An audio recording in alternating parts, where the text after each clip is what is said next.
ராமானுஜா, எதற்காக எங்களை எல்லாம் இங்கே வரச் சொன்னாய்? இதுவரை நீ அது பற்றி எதுவுமே கூறவில்லையே. அது மட்டும் இல்லை, இது நாம் வழக்கமாக சந்திக்கும் இடம் கூட இல்லையே. பெரியப்பாதான் அண்ணாவிடம் உன் நண்பர்களை எல்லாம் அழைத்துக் கொண்டு கோயிலுக்கு வந்துவிடு என்று சொல்லியிருக்கிறார். அண்ணாவுக்கும் இது எதற்காக என்று தெரியாது என்றுதான் நினைக்கிறேன். இல்லையா அண்ணா? ஆமாம், அப்பா அவசரமாக ஏதோ வெளியே போய்க் கொண்டிருக்கும் போது இதை சொன்னார். அவரிடம் எதற்காக ஏன் என்று கேட்பதெல்லாம் என் வழக்கமில்லை, அது மரியாதையும் இல்லை. என்ன விஷயமாக இருக்கும்? நாம் எங்காவது ஏதாவது தவறு செய்திருக்கிறோமா? அது குறித்து பேசுவதற்காகத்தான் இங்கு வர சொல்லியிருப்பாரோ? அப்படி ஏதும் நாம் தவறு செய்ததாக தெரியவில்லையே. என்ன ராமானுஜா? நீங்கள் நினைப்பது போல் எதுவும் இருக்காது. அப்படியே இருந்தாலும் என்னிடம் கூறி அதை உன் நண்பர்களிடம் கூறிவிடு என்று சொல்லி இருப்பாரே. இப்படி எல்லோரையும் வரச் சொல்ல மாட்டார். அண்ணா, எப்போது உன் நண்பர்களை எல்லாம் நம் அகத்திற்கு அழைத்து வா, அவர்களோடு சற்று பேச வேண்டும் என்று கூறாமல் கோயிலுக்கு அழைத்து வா என்று பெரியப்பா சொல்லியிருக்கிறாரோ, அது கோயில் சம்பந்தமான விஷயமாகத்தான் இருக்கும் என்று நான் நினைக்கிறேன். கோவில் சம்பந்தமாக நம்மிடம் பேச என்ன இருக்கிறது கோவிந்தா? எனக்கு ரொம்பவும் குழப்பமாக உள்ளது. சற்று நேரம் குழம்பாமல் இரு சக்கரபாணி. பெரியப்பா வந்து விடுவார். அப்போது எல்லா விவரமும் தெரிந்துவிடப் போகிறது. விவரம் எதுவும் இருந்தால் பரவாயில்லை, விவகாரமாக எதுவும் இல்லாமல் இருந்தால் சரி. அப்படியெல்லாம் எதுவும் இருக்காது, நீ கவலைப்படாதே திருமேனி. வாருங்கள் பிள்ளைகளா. வாருங்கள் அப்பா. என்ன ராமானுஜா, உன் நண்பர்கள் எல்லோரும் வந்து விட்டார்களா? கோயிலானதால் வீரா மட்டும் வரவில்லை, மற்றபடி என் நண்பர்கள் எல்லோரும் வந்தாயிற்று. பிள்ளைகளா, உங்களை எல்லாம் நினைத்தால் எனக்கு பெருமிதமாக இருக்கிறது.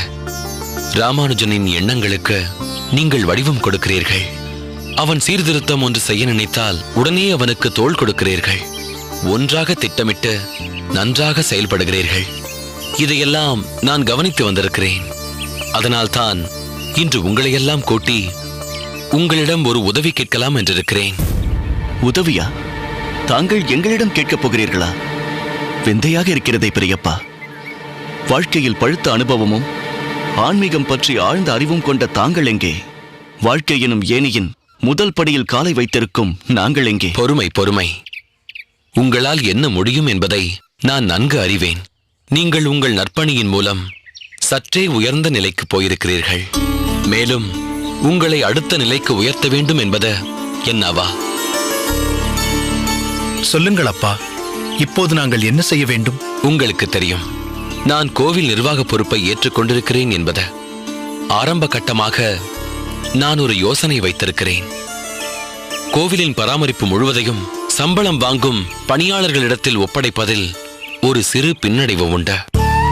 அவர்கள் பல நேரங்களில் வாங்கும் சம்பளத்திற்காக மேம்போக்காக பணி செய்துவிட்டு போய்விடுவார்கள். செய்யும் பணியில் முழு மனதுடன் ஈடுபட்டு அதில் அக்கறை காட்ட மாட்டார்கள். இதில் தன்னார்வ தொண்டர்களை, முக்கியமாக பக்தர்களை ஈடுபடுத்தலாம் என்பது என் எண்ணம். இது நல்ல யோசனையாக தெரிகிறதப்பா. ஆனால் எல்லா பணிகளையும் அவர்கள் செய்ய முடியாதே.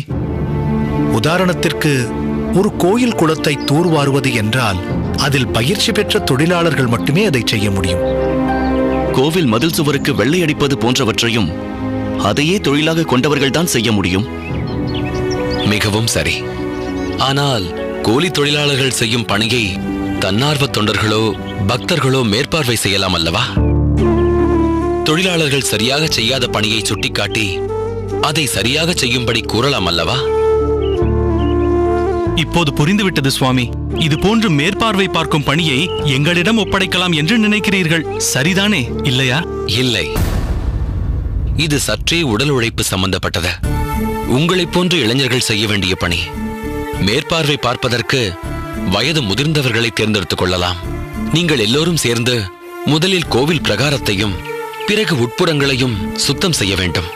ஜலம் விட்டு அலம்பி சுத்தம் செய்வதல்ல, குப்பை கூளங்களை அகற்றும் துப்புரவு பணியை நீங்கள் உங்கள் வியர்வையை விட்டு செய்யலாம் அல்லவா? ஏற்கனவே இந்த பணியை ராமானுஜர் அண்ணா நிறைய செய்திருக்கிறார் பெரியப்பா. இது போன்ற பணியை செய்யும் போது என் குருநாதர் மயூரவண்ணன் சுவாமிகள் என்னை மிகவும் ஊக்கப்படுத்தி இருக்கிறார். சுத்தம் பற்றியும் சுகாதாரம் பற்றியும் கூட நம் பாடசாலையில் போதித்தால் என்ன என்றும் கேட்டார். நானும் அதை ஆமோதித்திருக்கிறேன். ஆமாம், இதுவும் கூட சத்விஷயங்கள் தானே. இதையும் கூட நிச்சயம் போதிக்க வேண்டும். சுத்தம் இருக்கும் இடங்களில் நம் மனதும் அமைதியாக சுத்தமான எண்ணங்களை சிந்திக்கும். ராமானுஜனுக்கு இதில் நிறைய அனுபவம் இருக்கிறது. அவன் வழிகாட்டலில் நாங்கள் இந்த பணியை செவ்வனே செய்வோம். இன்னொன்றும் கூட நீங்கள் செய்ய வேண்டும். கோவிலுக்கு வரும் பக்தர்கள் கோவிலை சுத்தமாக வைத்துக் கொள்ள வேண்டும் என்று எண்ணினாலும் அவர்களுடன் வரும் சிறு குழந்தைகளும் சிறுவர் சிறுமிகளும் தொன்னை மற்றும் வாழை இலை துண்டு போன்றவைகளை நினைத்த இடத்தில் எரிந்து விடுவார்கள். சில பெற்றோர்கள் அதை பார்த்தால் பொறுப்புடன் எடுத்து குப்பை தொட்டியில் போடுகிறார்கள். அப்படி இல்லாத பெற்றோர்களும் உண்டு. நீங்கள் செய்ய வேண்டியதெல்லாம் பக்தர்களிடம் மிகவும் பணிவன்புடன் கோவிலை சுத்தமாக வைத்துக் கொள்ளுங்கள் என்ற கூப்பிய கைகளுடன் கேட்டுக்கொள்வதுதான். அருமையான யோசனை.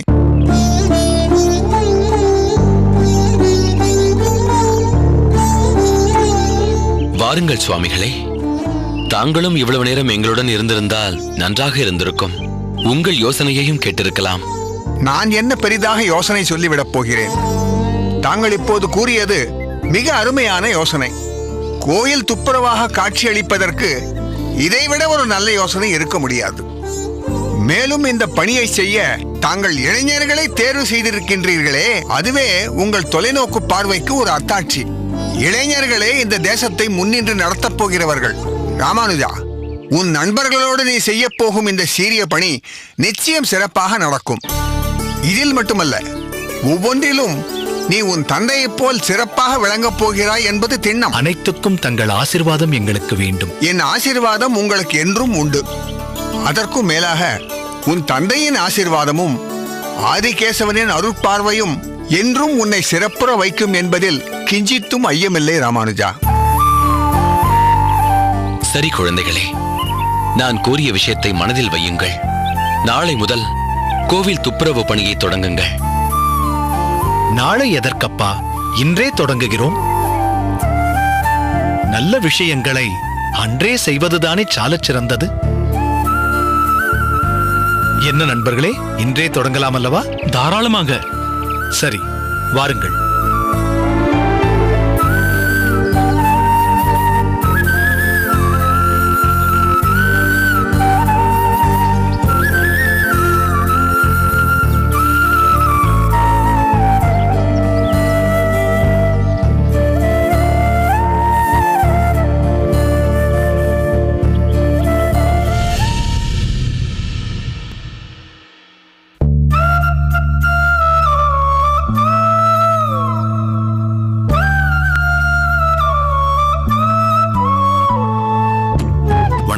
குருதேவா, தீர்காயுசோடு ஆரோக்கியமாக இருக்க வேண்டும். எழுந்திருங்கள். பாடசாலைக்கு வார விடுமுறை என்பதால் எல்லோரும் ஒன்றாக கிளம்பிவிட்டீர்கள் போலிருக்கிறது. ஆற்றுக்கு போய் நீச்சல் அடித்து விடுமுறையை மகிழ்ச்சியுடன் கழிக்கப் போகிறீர்களா? இல்லை, நாங்கள் தங்களை பார்க்கத்தான் வந்தோம். நீங்கள் இங்கு வந்தது படிப்பு சம்பந்தப்பட்டது என்றால் இன்று வேண்டாம். அதை பாடசாலையில் பார்த்து கொள்ளலாம். இன்று விடுமுறை. நான் சொன்னது போல் ஆற்றுக்கு போய் நீச்சல் அடித்தோ இல்லை வேறு ஏதாவது விளையாட்டில் ஈடுபட்டோ சந்தோஷமாக இருக்க பாருங்கள். அப்படியே செய்கிறோம். ஆனால் அதற்கு முன்னால் தேவரீரிடம் ஒரு விண்ணப்பம் செய்து கொள்ளலாம் என்றிருக்கிறோம். அதற்கென்ன? என்ன வேண்டுமோ கேளுங்கள். நாங்கள் எல்லோருமாகச் சேர்ந்து நாம் வசிக்கும் தெருவுக்கு சற்று தள்ளியுள்ள குடிசை பகுதியில் தமிழ் பாசுர வகுப்பு நடத்தலாம் என்று திட்டமிட்டிருக்கிறோம். குடிசை பகுதியில் பாசுர வகுப்பா? அங்கு அதை கற்க மாணவர்கள் வருவார்களா? முதலில் நிறைய தடைகள் இருந்தன. ஆனால் பெருமாளின் அருளால் எல்லாம் நீங்கிவிட்டன.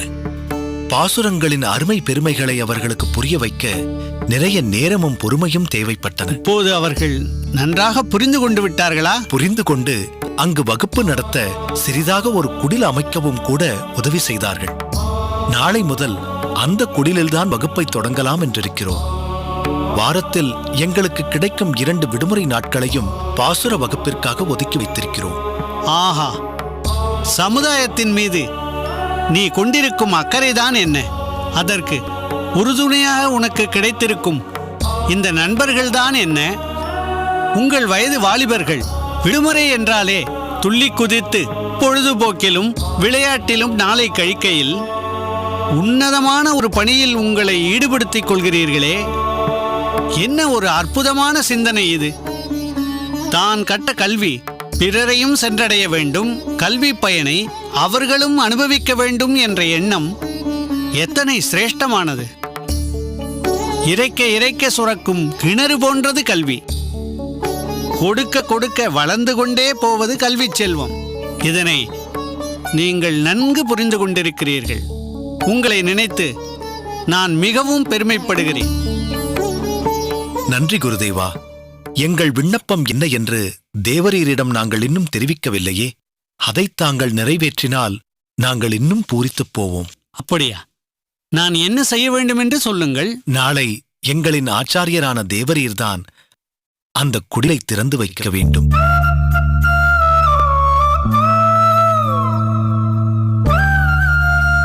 திறந்து வைத்து தமிழ் பாசுரம் எனும் அகல் விளக்கை அங்கே ஏற்றி அஞ்ஞான இருளை அகற்ற முதல் அடியை தாங்கள்தான் எடுத்து வைக்க வேண்டும்.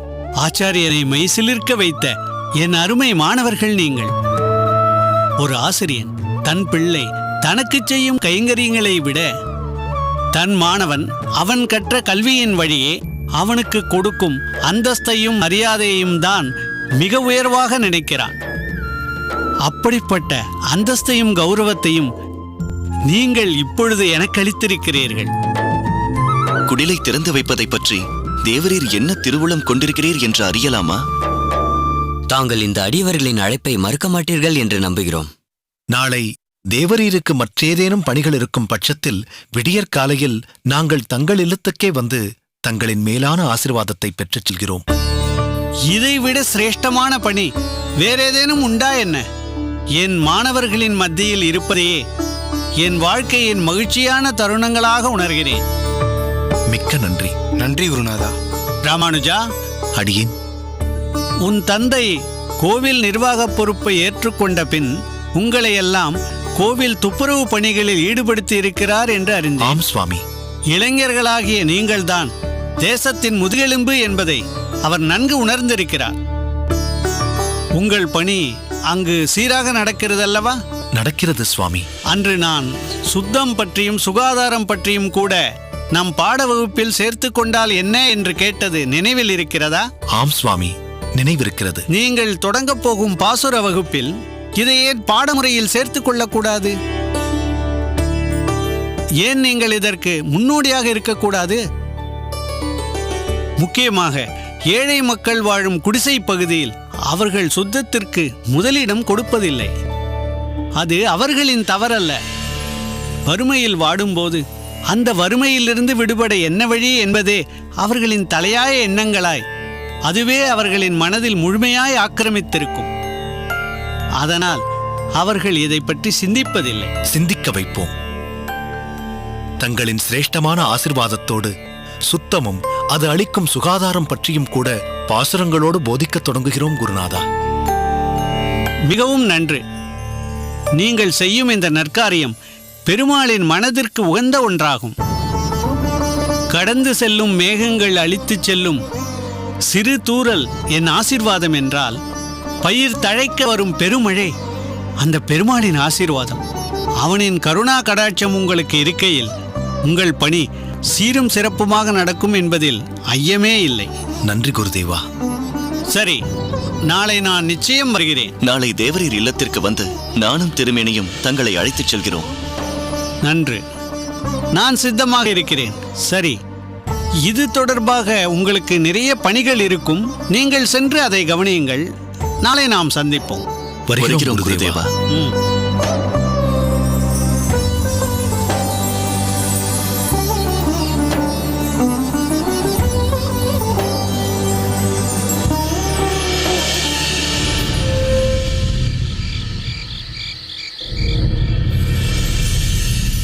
சர்வதர்மான் பரித்யஜ்ய மாமேகம் சரணம் வ்ரஜ அகம் த்வாம் சர்வ பாபேப்யோ மோக்ஷயிஷ்யாமி மா சுச்சஹா.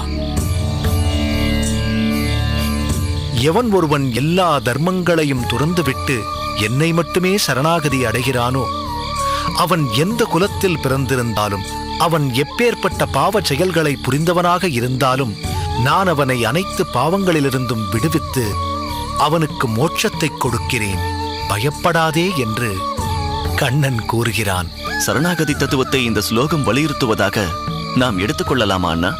ஆம் கோவிந்தா, 4 வர்ணங்களுக்கும் கீழே உள்ள நிலையில் ஒருவன் பிறந்திருந்தாலும் பகவானிடம் அவன் சரணடைந்து பக்தியின் உயர்ந்த நிலையை அவன் அடைந்து விட்டால் அந்தணர்கள் முதற்கொண்டு அனைவரும் அவனை கண்ட மாத்திரத்திலேயே கீழே விழுந்து சேவிக்க வேண்டும். அந்த உயர்ந்த வைஷ்ணவரை குருவாக ஏற்றுக்கொள்ள வேண்டும்.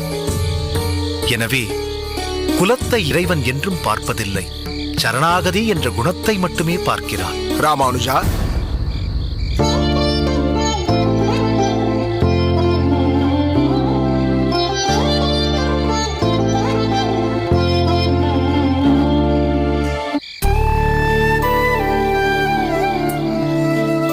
அடியேன் தாசன். தாங்கள் எப்போது வந்தீர்கள்? அடியே, நீ பாடத்தை துவங்கும் போதே வந்துவிட்டேன். உன் கவனம் கலையக்கூடாது என்பதற்காகவே சற்று தூரத்தில் இருந்து நீ சொல்வதை கேட்டுக்கொண்டிருந்தேன். உபனிஷதத்தின் ஸ்லோகத்தை நீ ஏற்ற இரக்கத்தோடு சொன்ன விதமும் அதன் ஆழ்ந்த அர்த்த விளக்கத்தை நம் தமிழ் மொழியில் சொன்ன பாங்கும் மிகவும் அருமை ராமானுஜா. நன்றி.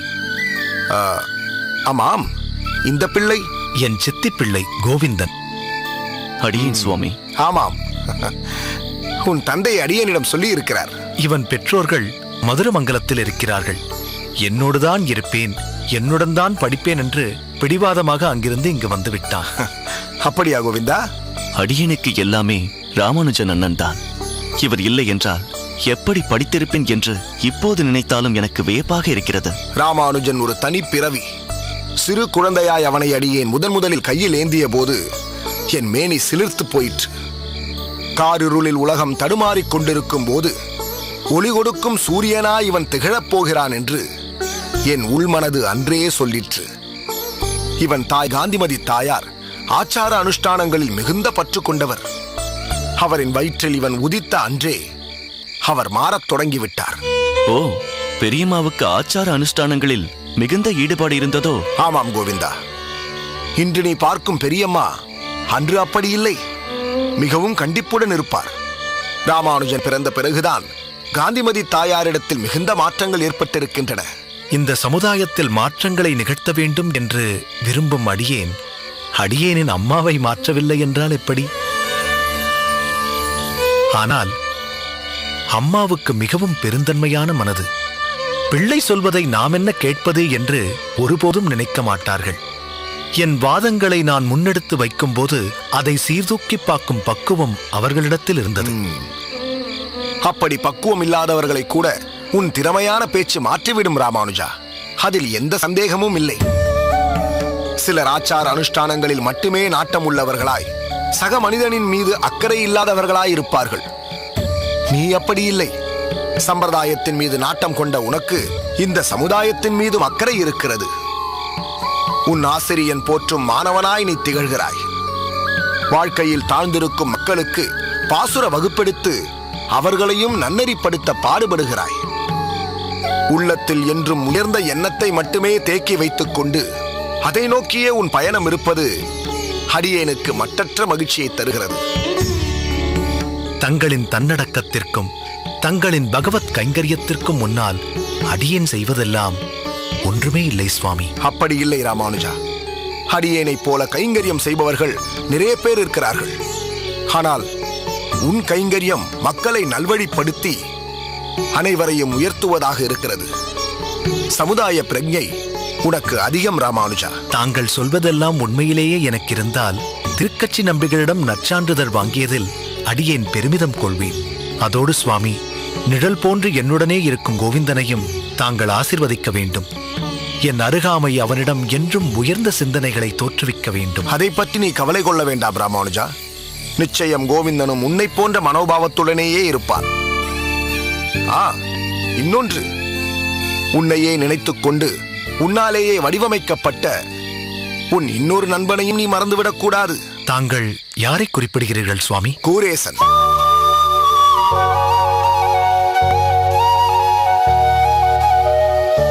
கூரத்திலேயே மிகுந்த செல்வந்தனாக இருந்தும் தனக்கென்று ஒன்றும் வைத்துக் கொள்ளாத ஒரு உயர்ந்த மனிதன். அன்னதானம் என்றாலே கூரம் என்ற பெயர் நினைவுக்கு வரும்படி செய்தவன் அவன். கூரேசனை தாங்கள் நினைவில் வைத்திருப்பதற்கு மிக்க நன்றி சுவாமி. நானும் கோவிந்தனும் என் நண்பர்களும் இன்று ஈடுபட்டிருக்கும் பணியில் அவனையும் சேர்த்துக் கொள்ள வேண்டும். கூரேசன் இத்தகைய பணிகளில் மிக்க மகிழ்ச்சியுடன் கலந்து கொள்வான் என்பதில் சந்தேகமே இல்லை சுவாமி. ஆம் ராமானுஜா, கோவிந்தன் உனது வலது கையாக விளங்கினால் கூரேசன் உனது இடது கையாக விளங்குவான். அவனை ஒருபோதும் நீ மறந்து விடாதே. இல்லை சுவாமி, நிச்சயம் மறக்க மாட்டேன். சரி, நீங்கள் பாடத்தை தொடங்குங்கள். இனியும் உங்களுக்கு தொந்தரவாக அடியேன் இங்கு இருப்பது உச்சிதமில்லை. அடியேன் புறப்படுகிறேன். தொந்தரவா? உயர்ந்த பாகவதோத்தமரான தங்களிடம் பேசுவது எப்படி தொந்தரவாகும்? இல்லை ராமானுஜா, அடியேன் அப்படி சொல்லவில்லை. சிதறாத மனதோடுதான் சாஸ்திர ஞானத்தை கற்க வேண்டும். அவ்வகையில் இப்பொழுது நீங்கள் இருவரும் தனித்திருப்பதுதான் நல்லது. கற்பதை என்றும் மனதில் நிறுத்தும் ஆற்றலை அந்த வரதன் உங்களுக்கு கொடுக்கட்டும். அடியேன் புறப்படுகிறேன். வாருங்கள் வாருங்கள் சுவாமி.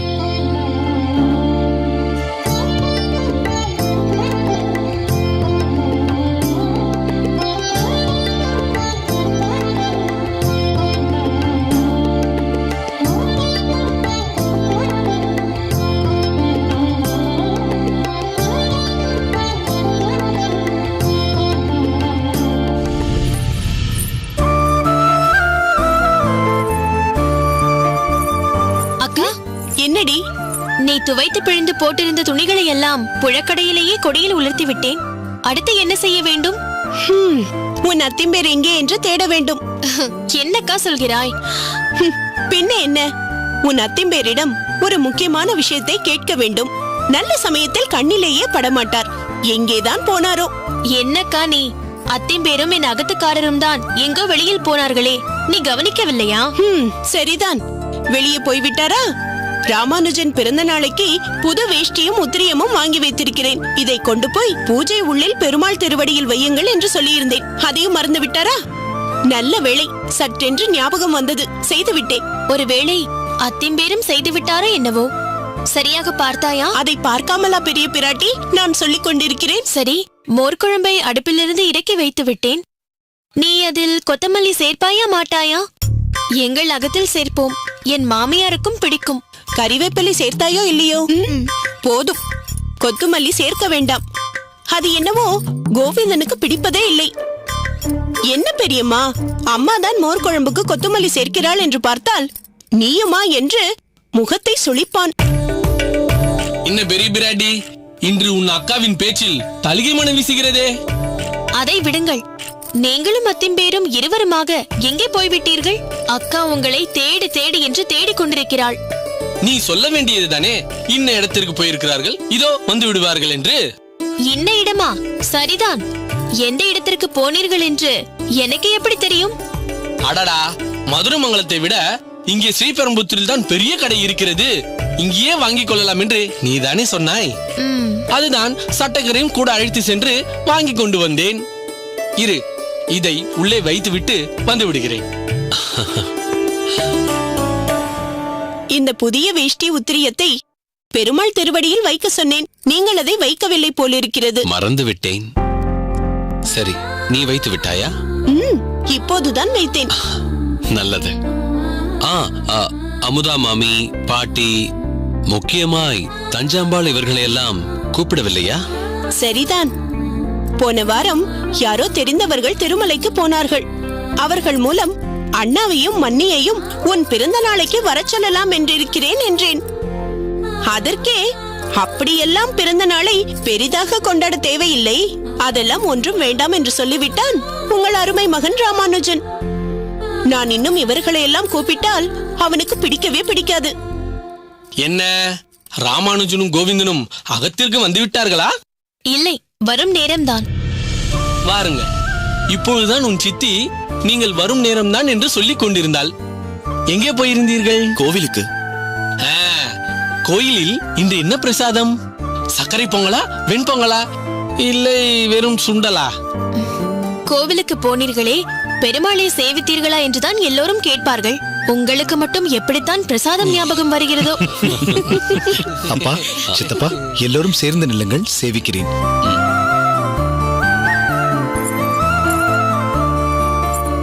நானும் சேவித்துக் கொள்கிறேன். தாராளமாக. பெரியோர்களை சேவிப்பது என்றும் சிறப்புதான். வா.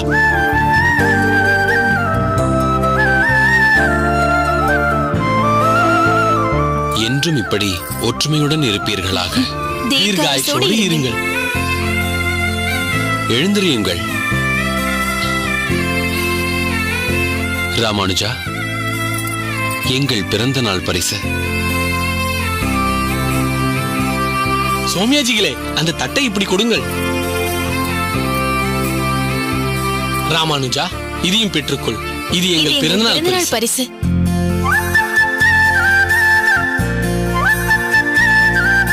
இந்தா கோவிந்தா, இதில் ஒன்றை எடுத்துக்கொள். எனக்கு எதற்கண்ணா? எனக்கா இன்று பிறந்த நாள்? பிறந்த நாள் எனக்குத்தான். ஆனால் ஒரு மனிதனுக்கு இரண்டதற்கு? நீ இதை வைத்துக்கொள்.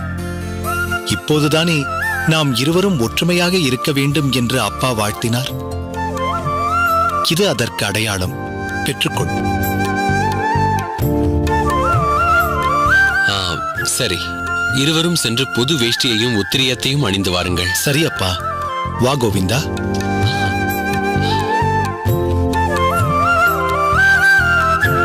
காந்திமதி, நீ மற்ற ஏற்பாடுகளை கவனி.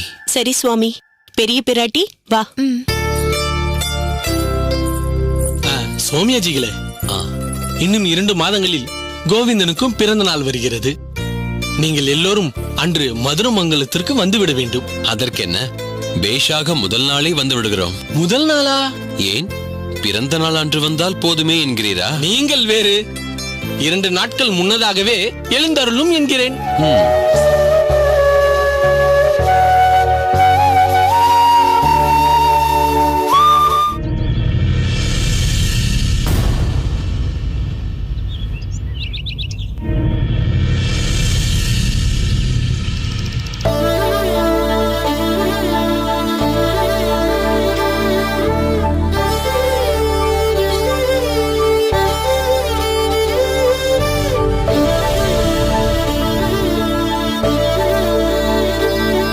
ராமானுஜரே, இது என்ன இனிமையான அதிர்ச்சி! சில நொடிகளுக்கு முன்புதான் தங்களை பற்றி அடியேன் பேசிக் கொண்டிருந்தேன். அப்படியா? பேசும் வாய்ப்பு இருந்ததால் தங்களை பற்றி பேசினேன். இல்லை என்றாலும் மனதில் சதா தங்களை பற்றியே எண்ணிக்கொண்டிருக்கிறேன். தங்களிடம் இருந்து ஏதேனும் அழைப்பு வராதா என்று கூட ஏங்கி இருக்கிறேன். நேரம் காலம் கூடி வரும்போது நிச்சயம் என்னிடமிருந்து அழைப்பு வரும். காத்திருக்கிறேன் ராமானுஜரே. இவர் யார்? பார்த்தாயா, மறந்தே விட்டேன். இவன் என் தம்பி கோவிந்தன். கணக்கு பிள்ளை, அன்னதானத்தை கவனித்துக் கொள்ளுங்கள். நான் இவர்களை என்னுடன் அழைத்துச் செல்ல வேண்டும். சரிங்க எஜமான், நான் பார்த்துக் கொள்கிறேன். நீங்கள் கவலைப்பட வேண்டாம். வாருங்கள் ராமானுஜரே. தங்களுக்கு இப்படி ஒரு தம்பி இருப்பதாக அடியனுக்கு இப்பொழுதுதான் தெரியும். கோவிந்தன் என் உடன் பிறந்த சகோதரன் என்று நினைத்து விட்டாயோ? இல்லை, இவன் என் சித்தி பிள்ளை. இவன் பெற்றோர்கள் மதுரமங்கலத்தில் வசிக்கிறார்கள். நீ என்னை சந்தித்தே வெகு நாட்கள் ஆகிவிட்டதல்லவா? உனக்கு தெரிந்திருக்க நியாயமில்லை. இவன் ஊரில் மென்மேலும் வசதிகள் இருந்தும் என்னுடன் தான் இருப்பேன், படிப்பேன் என்று ஸ்ரீபெரும்புதூருக்கு வந்துவிட்டான். இப்போது என்னுடன் தான் இருக்கிறான். கொடுத்து வைத்த தம்பி. இப்படி ஒரு கொடுப்பினை அடியனுக்கு இல்லையே. போகட்டும். தாங்கள் வரப்போவதாக முன்கூட்டியே எனக்கு யார் மூலமாவது தகவல் சொல்லி அனுப்பியிருக்கலாமே. நான் தங்களுக்கு வண்டி அனுப்பியிருப்பேனே. உன்னை பார்க்க வேண்டும் என்று தோன்றியது. அதனால் தான் உடனே புறப்பட்டு வந்துவிட்டேன். சரி, அது கூட பரவாயில்லை. கூரேசா என்று ஒரு குரல் கொடுத்திருந்தால் போதுமே, நான் ஓடோடி வந்திருப்பேனே. அதை விட்டுவிட்டு இங்கு வந்து தாங்கள் ஏன் வரிசையில் நின்றீர்கள்? நானும் வேற்றூரில் இருந்துதானே வந்திருக்கிறேன். இதையே அமுது செய்தால் போதும் என்றுதான் வரிசையில் நின்றேன். இல்லை இல்லை, நாம் சென்று நம்மகத்தில் அமுது செய்யலாம். புறப்படுங்கள். ஏன், இதையே உண்ணலாமே. ஏன் கோவிந்தா, இந்த அன்னதானத்தையே உண்ணலாமா, அல்லது அவர் அகத்திற்கு சென்று அமுது உண்ணலாமா? இல்லை இல்லை, இதுவே போதும் அண்ணா. தங்கள் விருப்பமே என் விருப்பம். எனக்கென்று தனியாக விருப்பம் எதுவும் இல்லை. இல்லை கோவிந்தா, தாங்கள் அப்படி சொல்லக்கூடாது. தாங்கள் இருவரும் என் அகத்திற்கு வந்துதான் அமுது செய்ய வேண்டும். நீங்கள் இருவரும் என்னுடைய அதிதி அல்லவா? அதிதிக்கு எளியோர்கள் உண்ணும் அன்னதானத்தை அளிப்பது? நானும் எளியோன் தானே. தாங்களா? ஆமாம், எளியோனுக்கெல்லாம் எளியோன். எளிமையை கடைபிடிப்பதால் வாழ்க்கையில் என்றும் திருப்தி நிலவும். வா, பிரசாதத்தை எடுத்து வாருங்கள்.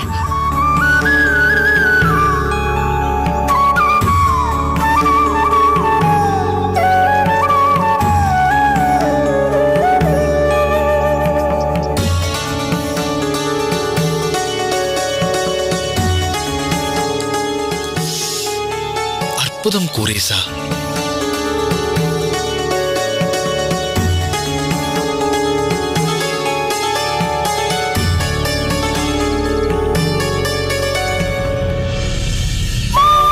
வாருங்கள்.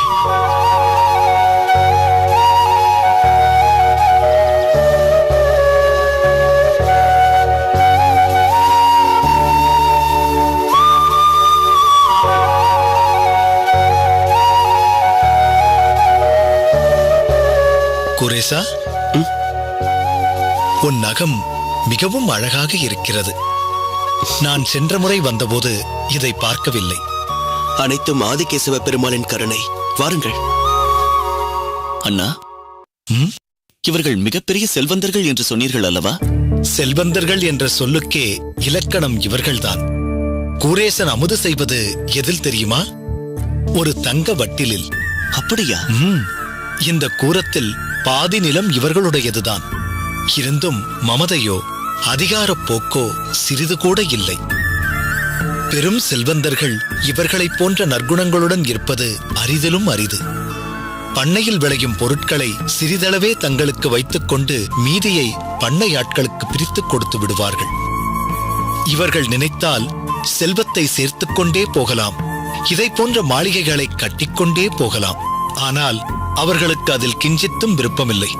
பரோபகார சிந்தனையும் பெருமாள் மீது ஆழ்ந்த பக்தியும் கொண்ட வைணவ சிரேஷ்டர்கள் இவர்கள். கேட்கவே ஆச்சரியமாக இருக்கிறது அண்ணா. ஒவ்வொரு செல்வந்தரும் இப்படியே இருந்து விட்டால் பக்திக்கும் குறைவிருக்காது, பஞ்சமும் இருக்காது. சரி, வா, உள்ளே போகலாம். சரி அண்ணா.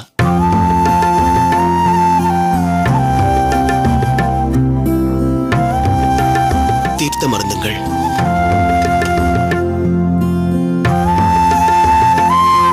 மிக்க நன்றி. வாராமானுஜா, எப்போது வந்தாய்? சற்று முன்தான் வந்தோம். இவன் கோவிந்தன், அடியனின் அனுஜன், சித்திப்பிள்ளை. அப்படியா? மிக்க மகிழ்ச்சி. நீ இங்கு குரத்திற்கு வந்து எவ்வளவு காலமாகிவிட்டது? கோயிலுக்கு போயிருந்தீர்களா? ஆதிகேசவனின் தரிசனமாயிற்றா? ஆயிற்று. உன் தந்தை சோமயாஜி நலமாக இருக்கிறாரா? நலமாக இருக்கிறார். மிக்க மகிழ்ச்சி. அவரை நான் மிகவும் கேட்டதாக சொல். சரி. பெருந்தேவி, இவர்கள் இருவருக்கும் அமுதுண்ண ஏற்பாடு செய். வேண்டாம் அம்மா, அமுது ஆயிற்று. என்ன சொல்கிறீர்கள்? இவரிடம் நான் கற்றுக்கொள்ள வேண்டியது இன்னும் நிறைய இருக்கிறது அப்பா. நம் அன்னதானத்தை வரிசையில் நின்று வாங்கி அமுது செய்கிறார்.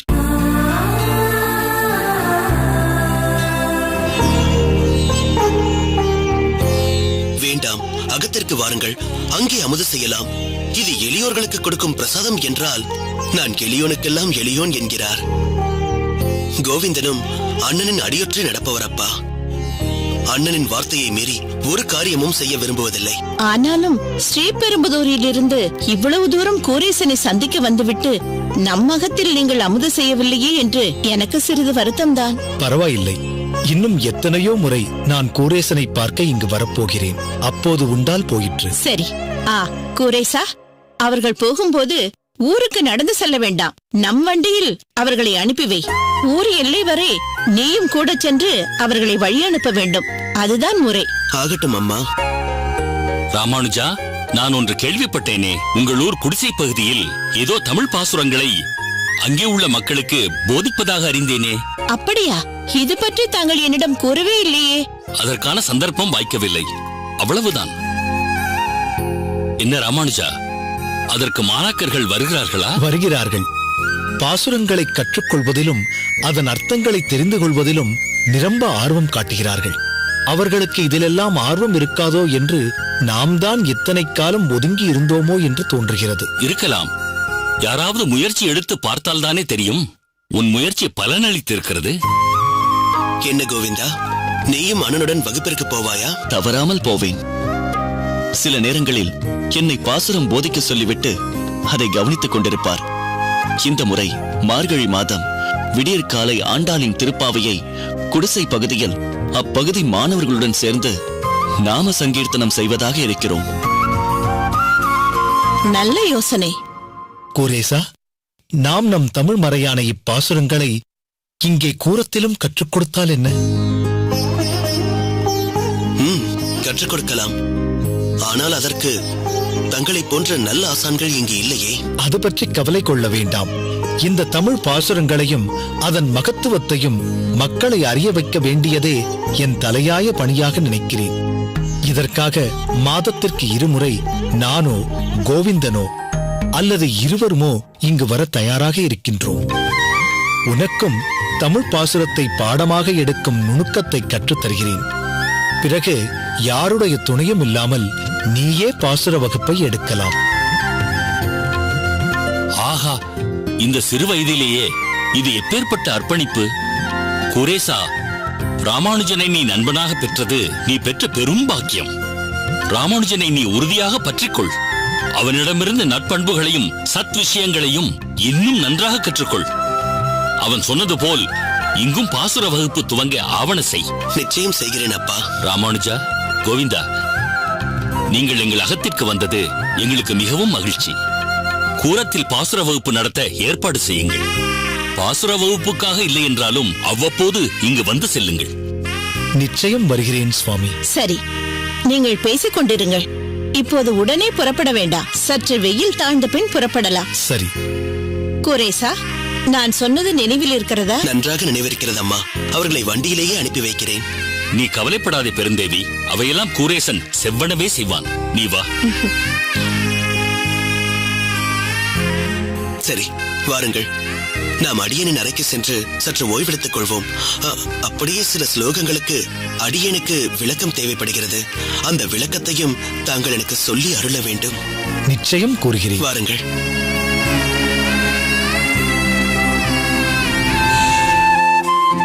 ராமானுஜனின் ஜாதகம் பத்திரமாக வைத்துக் கொள்ளுங்கள். இந்தாருங்கள்.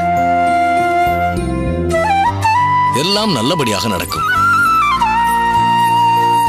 இந்தாருங்கள் சுவாமி. இந்தாருங்கள் சுவாமி.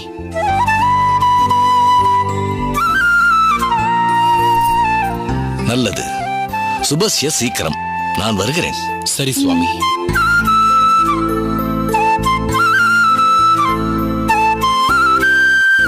என்ன பெரியப்பா, ஜோசியர் வந்து விட்டு போகிறார்? நம் மகத்தில் ஏதாவது விசேஷம் நடக்கப் போகிறதா? ஆமாம் கோவிந்தா, விசேஷம்தான். நம் குடும்பத்திற்கே மிகப்பெரிய சந்தோஷத்தை கொடுக்கக்கூடிய விசேஷம். அப்படியா? முதலில் அதை சொல்லுங்கள் பெரியம்மா. உன் அண்ணன் ராமானுஜனுக்கு கல்யாணம் செய்து வைக்க போகிறோம்.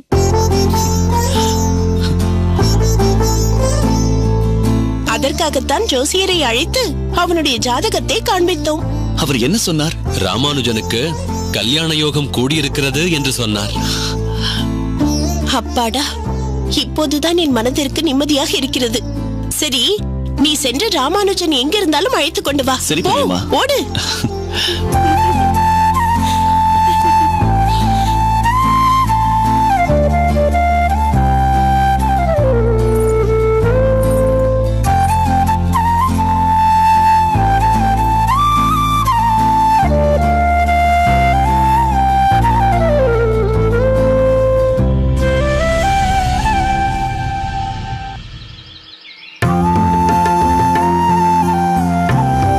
என்ன திருமேனி, 2-3 நாட்களாக சக்கரபாணியை காணவில்லை?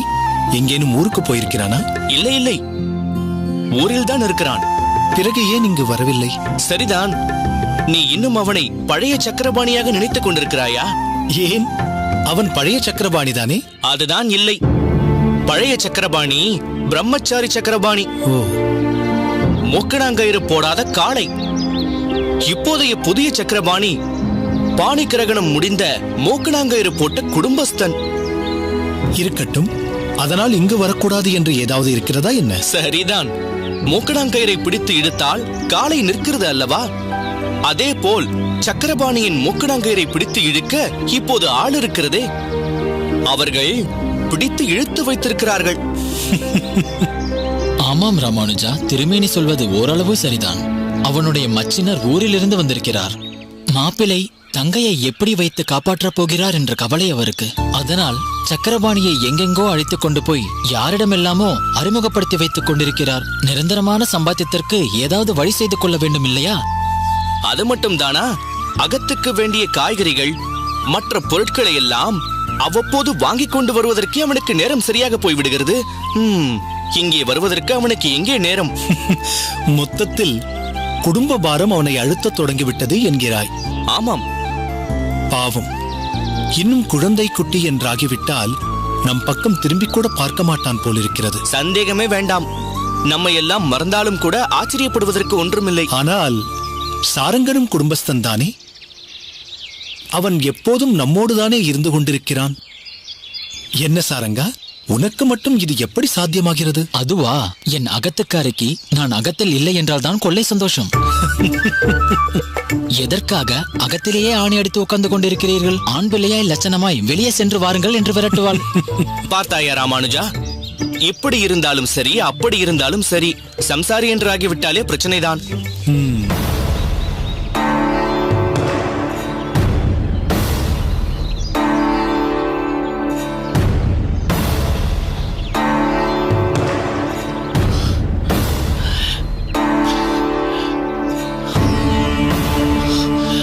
என்ன கோவிந்தா, ஏன் பதற்றத்துடன் இப்படி வேகமாக வருகிறாய்? என்னவாயிற்று? ஒன்றுமாகவில்லை அண்ணா, எல்லாம் நல்ல விஷயம்தான். அதை சீக்கிரம் உங்கள் காதில் போட வேண்டும் என்றுதான் வேகமாக வந்தேன். அப்படியா? சரி, என்ன நல்ல விஷயம் சொல். அகத்திற்கு ஜோசியர் வந்திருந்தார். ஜோசியரா? சரிதான். பூமி தேவிக்கு ஏதோ விசேஷம் போலிருக்கிறது. இல்லை இல்லை. இல்லையா? கமலைக்கு இப்போதே மாப்பிள்ளை தேட ஆரம்பித்து விட்டார்களா? என்ன அவசரம் இப்போது? அவள் இன்னும் சின்ன பெண் தானே. அவசரப்படுகிறீர்களே அண்ணா, விசேஷம் என்னவென்று பிறகு சொல்கிறேன். இப்போது நீங்கள் அகத்திற்கு கிளம்புங்கள். உங்களை சீக்கிரமாக கூட்டி வரச் சொன்னார்கள். வாருங்கள் போகலாம். பரவாயில்லை, நீ என்ன விசேஷம் என்று முதலில் சொல். அதன் பிறகு நான் அகத்திற்கு வருகிறேன். என்ன அண்ணா இது? காரியம் கைகூடி வரட்டும், பிறகு சபைக்கு சொல்லலாம் என்றிருந்தேன். என்ன கோவிந்தா, நாங்கள் எல்லாம் சபையா? அத்தியந்த நண்பர்கள். எதுவாக இருந்தாலும் எங்களுக்கெல்லாம் தான் முதலில் தெரிவிக்க வேண்டும். கேட்டாயா கோவிந்தா திருமேனி சொல்வதை? நம் அகத்து விசேஷம் என்றால் அவர்கள் அகத்து விசேஷம் மாதிரி. எதற்கு ஜோசியர் வந்திருந்தார் சொல். விசேஷம் உங்களுக்குத்தான். ஆமாம், உங்களுக்கேதான். பெரியம்மா உங்களுக்கு கல்யாணம் செய்து வைக்கப் போகிறார்.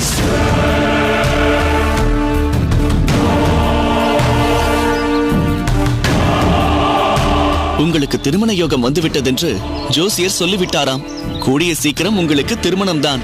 ஆஹா, இப்போதுதான் பேசிக் கொண்டிருந்தோம். வாழ்த்துக்கள் ராமானுஜா, சீக்கிரமே எங்களைப் போல் நீயும் கிரகஸ்தனாக போகிறாய். எங்களுக்கு மிகவும் சந்தோஷம். என்ன ராமானுஜா, சந்தோஷத்தில் வார்த்தைகளே வரவில்லையா? ஆஹா, எங்கள் ராமானுஜனை அகத்துக்காரராக அடைய எந்த ஒரு அக்ரகாரத்தில் எந்த பெண் கொடுத்து வைத்திருக்கிறாளோ தெரியவில்லையே. கோவிந்தா, உன் பெரியம்மா ஏற்கனவே ஏதாவது ஒரு பெண்ணை மனதில் வைத்திருக்கிறாராமா?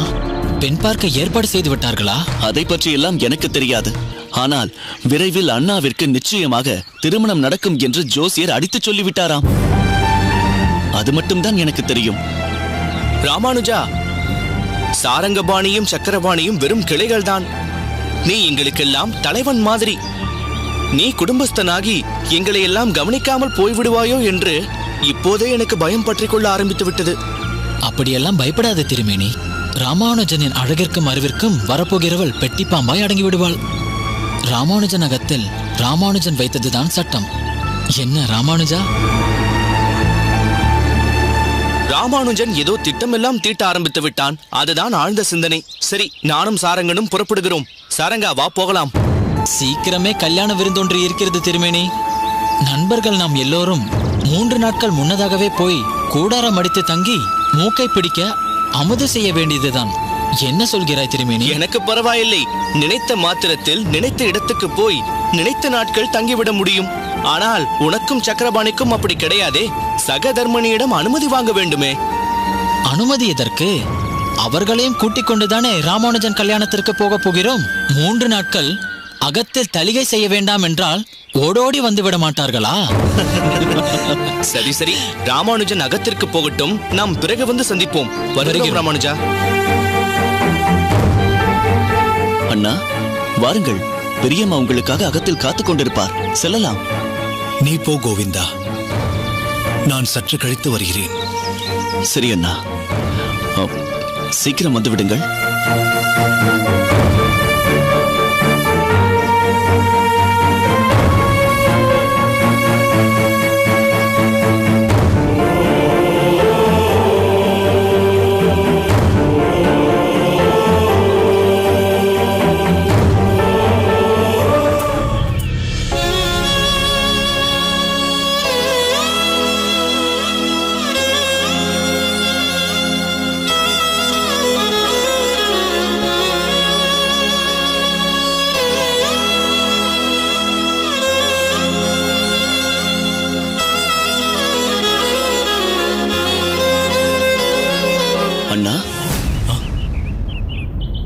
வா கோவிந்தா. உங்களை எங்கெல்லாம் தேடுவது? எதற்காக அண்ணா இப்படி தனியாக உட்கார்ந்திருக்கிறீர்கள்? மனது சரியில்லை. இப்படி தனிமையில் உட்கார்ந்திருந்தால் மனது அமைதிப்படுமோ என்றெண்ணித்தான் உட்கார்ந்திருக்கிறேன். எவ்வளவு நேரமாக இப்படியே உட்கார்ந்திருப்பீர்கள்? வாருங்கள் அண்ணா, அகத்திற்கு போகலாம். இல்லை கோவிந்தா, நீ போ. நான் கோயிலுக்கு சென்று பெருமாளின் பள்ளியறை சேவையை தரிசித்துவிட்டு பிறகு வருகிறேன். உங்களை நான் இப்படி பார்த்ததே இல்லையே. இதனாலேயே என் மனதும் மிகவும் சங்கடப்படுகிறது அண்ணா. எப்போதும் என்னுடன் ஏதாவது தத்துவார்த்தமான விஷயங்களில் தர்க்கம் செய்து கொண்டோ அல்லது விளக்கம் சொல்லிக் கொண்டோ இருக்கும் நீங்கள் இப்படி வாய் பேசாமல் இருப்பது எனக்கு மிகவும் கஷ்டமாக இருக்கிறது. பல பேருடைய மனக்குழப்பத்தை தீர்த்து வைக்கும் நீங்கள் இப்படி குழம்பலாமா? என்ன செய்வது கோவிந்தா? கர்ம பந்தம் என்பது யாரையும் விடுவதில்லையே. என்னை மட்டும் விட்டுவிடுமா என்ன? பகவான் கண்ணன் என்ன சொல்லியிருக்கிறார்? இந்த மாயையில் சிக்கிக் கொள்ளாதவர்களே இல்லை என்றுதானே சொல்லியிருக்கிறார். ஆனால் அதே கண்ணன் தானே முறையான பயிற்சியாலும் இடைவிடா முயற்சியாலும் குறைவில்லா பக்தியாலும் அதை வெல்லலாம் என்று சொல்லியிருக்கிறார். ஆனால் பெருமாள் என்னை இல்லறத்தில் தள்ளி என்ன விளையாட்டு விளையாட வேண்டும் என்றிருக்கிறாரோ அதை நிறைவேற்றிக் கொள்ளாமல் விட்டு விடுவானா? அவர் எனக்காக தேர்ந்தெடுத்திருக்கும் இந்த கிரகஸ்தாசிரமம் என்பது அடியேன் சற்றும் விரும்பாத பாதை. உங்களுடன் பேசியும் பழகியும் வந்த எனக்கே கிரகசாஸ்திரத்தில் சற்றும் விருப்பமில்லை எனும் போது உங்களுக்கு எப்படி இருக்க முடியும் அண்ணா? அடியேன் கிரகஸ்தாசிரமத்திற்கு எதிரானவன் அல்ல. நம் ஆச்சாரியர்கள் அத்தனை பேரும் கிரகஸ்தாசிரமத்தை ஏற்றுக்கொண்டவர்கள் தானே. ஆனால் அவர்கள் கிரகஸ்தாசிரமத்தையும் திறம்பட வகித்து அதே சமயம் ஆன்மீகத்திலும் இறை பக்தியிலும் குறை வைக்காமல் சாஸ்திர சம்பிரதாயங்களையும் வேத உபனிஷதுகளையும் கற்றுத் தேர்ந்திருக்கிறார்களே. அந்த திறமை எனக்கில்லையோ என்பதுதான் என் ஐயம். இல்லறம் எனும் பெருங்கடலில் வீழ்ந்து தட்டு தடுமாறி நீந்தி கரை சேர்வதற்குள் ஆயுள் முடிந்துவிடுமோ என்று எனக்கு ஒரு அச்சம். கண்ணெதிரே அல்லல் படும் இந்த சமுதாயத்துக்கு ஏதாவது பரிகாரம் காண வேண்டும். இறைபக்தி அனைவருக்கும் பொதுவானது என்ற எண்ணத்தை வேரூன்றச் செய்ய வேண்டும் என்று இப்படி பல விஷயங்களை செய்ய வேண்டும் என்ற என் விருப்பத்துக்கு இல்லறம் பெரும் முட்டுக்கட்டையாகி விடுமோ என்று நான் நினைக்கிறேன். உங்கள் எண்ணத்தை புரிந்து கொள்ளாதவன் இல்லை உங்கள் தமையன் கோவிந்தன். பொதுநலம் பற்றி சிந்திக்கும் அதே சமயம் நம் பெற்றோர்களை பற்றியும் சிந்திக்க வேண்டும் அல்லவா? அவர்களின் விருப்பத்தையும் நாம் பூர்த்தி செய்ய வேண்டும் அல்லவா? முக்கியமாக பெரியம்மாவின் விருப்பம் தாங்கள் இல்லறத்தில் இருக்க வேண்டும் என்பதுதான். அதை உதாசீனப்படுத்துவது சரியில்லைதான். அம்மாவின் விருப்பம்தான் உலகில் ஒவ்வொரு தாயின் விருப்பமும். ஆனாலும் நான் ஏன் குடும்பம் என்ற பந்தத்துக்குள் சிக்கிக்கொள்ள விரும்பவில்லை என்று அவர்கள் மனம் புண்படாமல் எடுத்துரைத்திருக்கிறேனே. அதை பெரியம்மா முழு மனதுடன் ஏற்றுக்கொண்டார்களா என்பது தெரியவில்லையே. உடனடியாக ஏற்றுக்கொள்ளாவிட்டாலும் போக போக அதை ஏற்றுக்கொள்வார்கள் என்ற நம்பிக்கை எனக்கு இருக்கிறது. பிறகு எதற்காக நீங்கள் குழம்பிக் கொண்டிருக்கிறீர்கள்? உங்களின் நம்பிக்கை நிச்சயம் வீண் போகாது. இருந்தாலும் அம்மாவின் விருப்பத்தை நிறைவேற்ற முடியவில்லையே என்ற ஆதங்கம் மனதில் ஒரு பக்கம் நெருடிக்கொண்டே இருக்கிறது. பெரியம்மா தன் மனதை நீங்கள் கூறியது போல் மெதுமெதுவே மாற்றிக்கொள்ளும் போது தங்களின் இந்த நெருடலும் வெகுவாக குறைந்துவிடும். சரி, வாருங்கள், அகத்திற்கு போகலாம். இல்லை கோவிந்தா, நீ போ. நான் அப்போது சொன்னது போலவே கோயிலுக்கு சென்று பள்ளியறை சேவையை சேவித்துவிட்டு வந்து விடுகிறேன். அண்ணா, நான் என்றும் உங்களை கட்டாயப்படுத்தினவன் இல்லை. இருப்பினும் என் மனதில் தோன்றியதை கூறுகிறேன். நீங்கள் இப்படி எதிலும் கலந்து கொள்ளாமல் ஒதுங்கியே இருப்பதால் கோவில் துப்புரவு பணிகளும் தமிழ் பாசுர வகுப்பும் தடைப்பட்டு கிடக்கிறது. நீங்கள் உடனிருந்தால் மட்டுமே எங்களால் அந்த பணிகளை திறம்பட செய்ய முடியும். உண்மைதான் கோவிந்தா. என் சுய விருப்பு வெறுப்புகளின் முக்கியத்துவத்தை காட்டி இந்த சமூக பணிகளை மறந்தது என் தவறே. என்னை மன்னித்துவிடு கோவிந்தா. வா, சென்று பணிகளை கவனிப்போம்.